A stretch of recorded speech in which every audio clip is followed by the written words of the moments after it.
we've just been getting this little Peugeot van up and running. It's one we've had in stock. We bought it last September. I haven't really pushed to sell it, to be fair. I never really push anything, but if it sells, it sells. It's a lovely thing, and I'm sitting in here, and what an environment to sit in. 31,000 miles, believe genuine, and I think it is genuine. Everything suggests it's genuine, and I've even spoke to the apprentice that used to wash this van when it belonged to the Patrick brothers, the Peugeot dealers. So we're going to take it out for a little run now. We've been tinkering on with it this morning, put some fresh fuel, brought it back, cleaned the carburetor out, adjusted the brakes, bits and bobs. I'm going to take it up the road and I'll let you know how it drives, but as I recall, it drives pretty nice, apart from second gear. Second gear is a bit crunchy. You've got to sort of let the engine die off, not double clutch it so much, but like let the engine die off and just catch it right, and you'll get away with it. Otherwise it's got a little bit of crunchiness in the gears there, and you know something, it was probably like that when it was brand new. But what a lovely thing. 31,000 miles. I don't know how many's left on the road, Peugeot 304 vans. Somebody out there, if you do know, please tell me, because like I say, I don't know everything. But what, like I say, what a super environment. I'm taking it to Bewley at the weekend, to the May Auto Jumble. I'm going to use it as me daily transport. I'm going to take it on the back of my transport. I'm obviously not driving there. We'll drop it off in the hotel, and I'll use it to shunt back and forward to the Auto Jumble. I'm going to put a for sale sign in it, and if I sell it, I sell it. If I don't, I'm not really bothered. These little small commercials, they're so collectible, they're so cute, and they're so rare. Like I say, Escort vans, Bedford HA vans, Marina vans, even older, the likes of your Morris J van, they're two a penny really, but I've never ever seen another one of these. So I don't know, is it the only one left, or the only one on the road? Please, if you know somebody who's got one, or you can tell us different, let us know. And there it is in all its glory, a little 304 van. It's a lovely little thing. Right, we'll get the gates. Right. So what I want to talk about before we go on this little test drive is light commercials, and how vans and cars, particularly light commercials, have become overcomplicated. Now I'm taking this little 304 van out for a test drive. It's over 40-year-old, gorgeous little thing. Like I said, 31,000 miles, such a rare thing. And when we're out for a test drive, I'm going to talk about what I think would solve the problem of light commercials with all this green policy and all this rubbish that's going on. I think what I'm going to say would solve all that. Right, we'll fire up. There you go. So we're in this little Peugeot 304 petrol van, and we're taking it for a test drive. And there's my little neighbour over there, just pulled out, and my other neighbour, Philip, at the top of the street in his little van, who I'll be pipping at, who's just pulled over. Yeah, so we're taking this little van out for a test drive today. And basically what I want to say to you is, vans have become overcomplicated. Work vans. And this van here, this 304, was probably one of the last vans before things got too overcomplicated. So it was still a little bit on the what I would say the turn. So it wasn't using, you know, an A series cast iron block engine. It wasn't using a cross flow engine. It wasn't using any of the old, you know, Morris, Austin or Ford engines.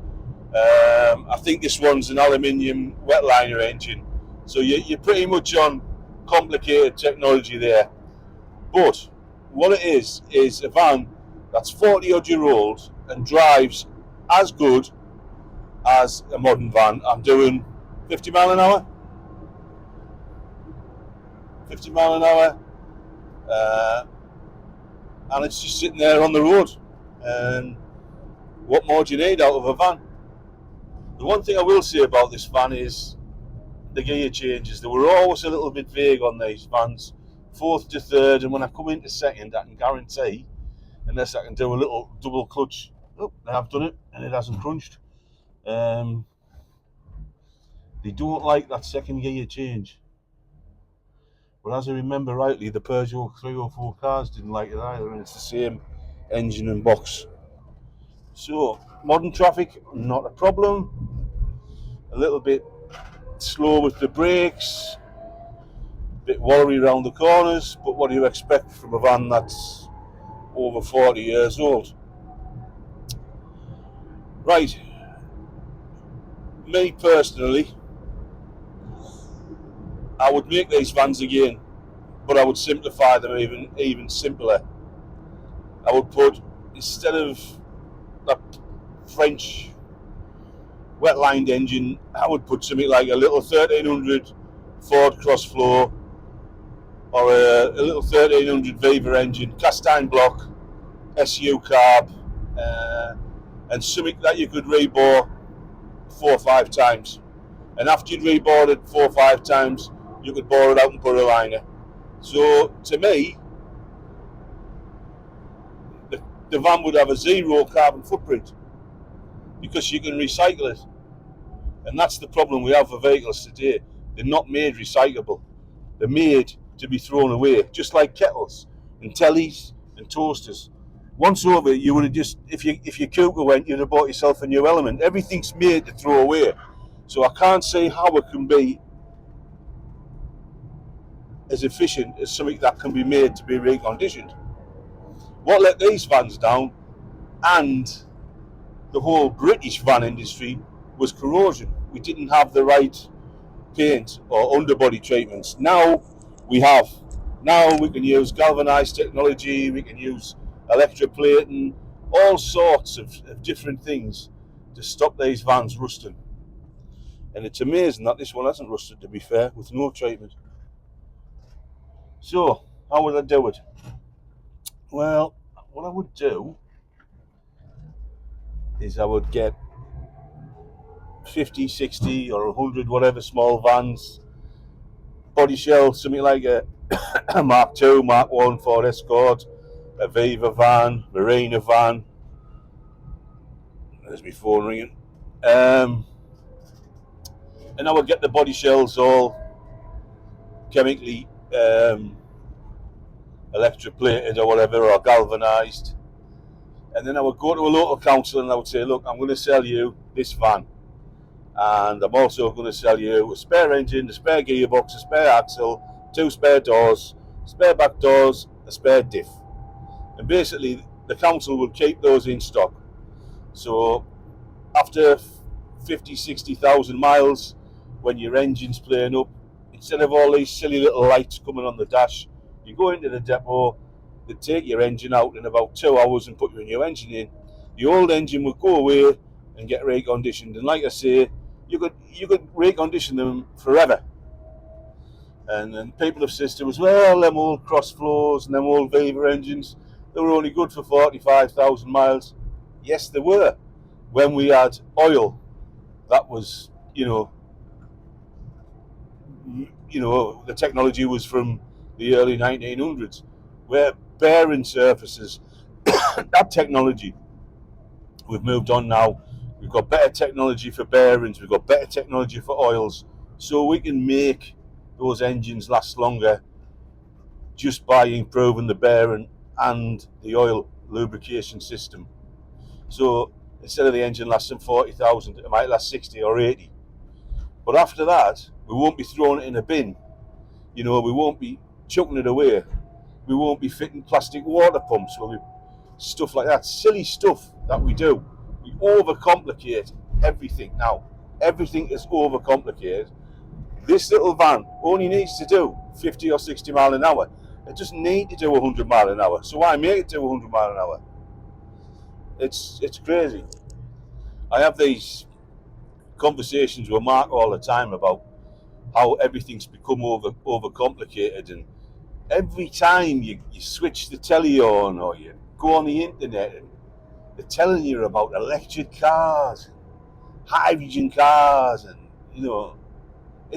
we've got the technology. We don't need to go forward. We need to go backwards.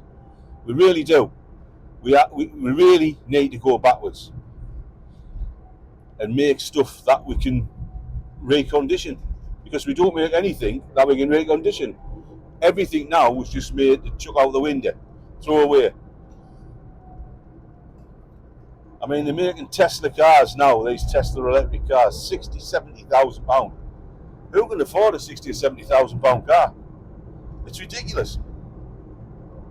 And at the end of 5 years, they're worth nothing because the battery's goosed. Something like this van, again, maybe it's not this engine because this wasn't the best engine ever produced, but the little 1300 Crossflow Ford or 1100, like what they fitted in the little Escort or the Fiesta, would run forever. And yeah, the emissions, people might say, well, it's the emissions and all this, fit a catalytic converter. I'm not opposed to that. If that's what you've got to do, there'll be some sort of technology what you can fit, to that exhaust system to take the fumes out. But let's just take all these silly lights off the dash. We don't need them. You don't need to know fuel pressure light switches and ABS and all this rubbish. Not in little work vans. We're overcomplicating things. We're overcomplicating life. All these transport ministers, they all drive around London on these silly little collapsible bikes, and they don't know anything. Especially don't know anything about up north. They don't know where that is. It might as well be the North Pole, not the north of England. People are always getting at me saying, why are you anti-electric car? I'm not anti-electric car. Electric cars do have a place, but they're not a replacement. I get the technology, I get all of that. It's just, they're not for everyone, and they'll never be for everyone because we haven't got the infrastructure and people can't afford them. So let's just get that out in the open now. Electric cars are never going to work. What we need is the car industry to start building small engined, lighter, less complicated cars. Because for number one, that'll solve a lot of problems for people who can't afford transport. And let's face it, public transport's a waste of time. They're almost on strike.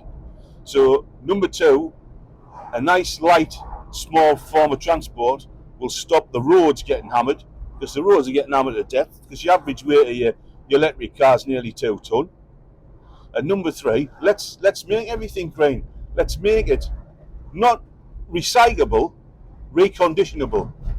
So let's make engine blocks out of cast iron again, where we can rebore them. Let's make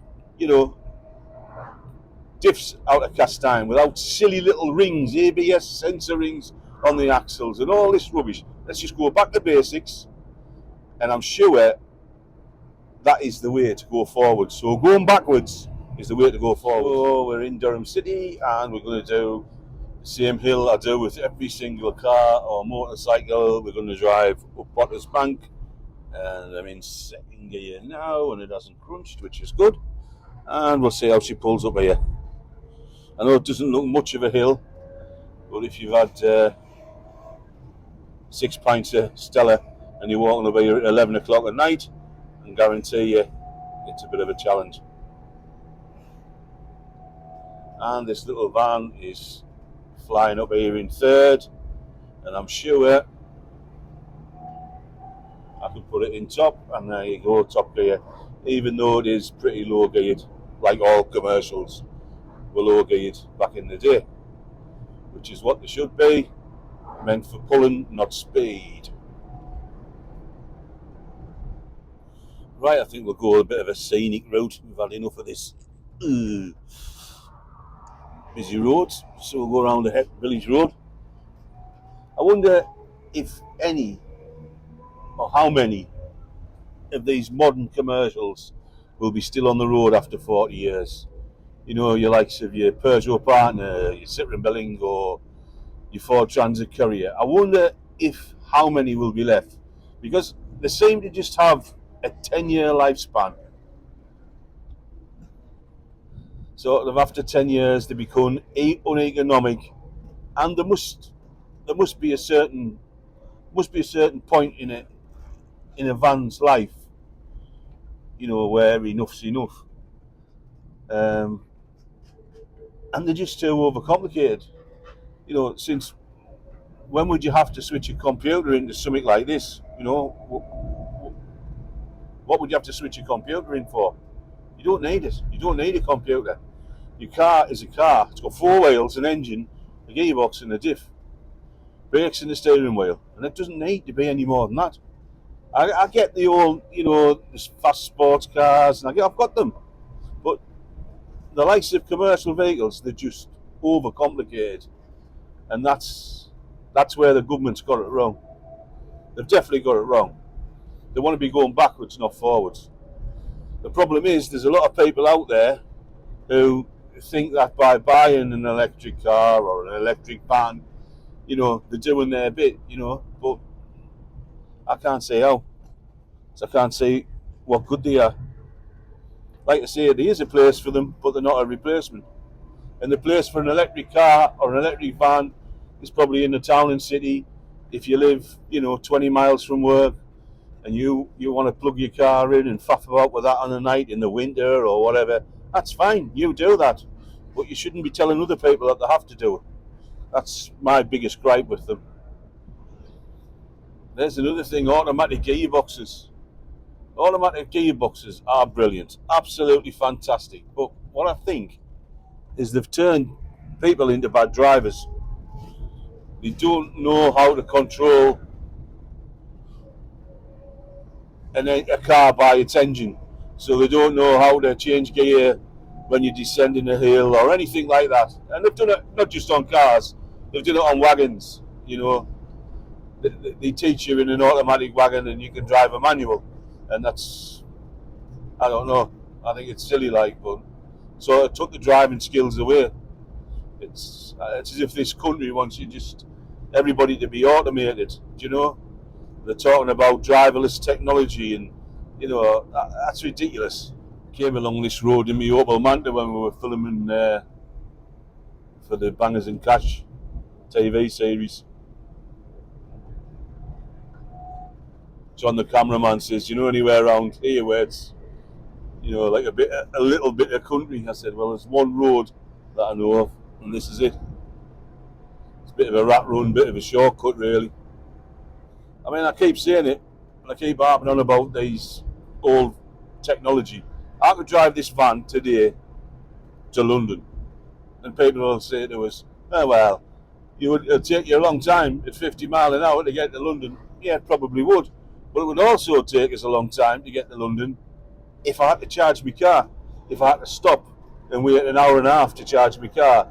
And people turn around and say, well, this does 320 miles and all this.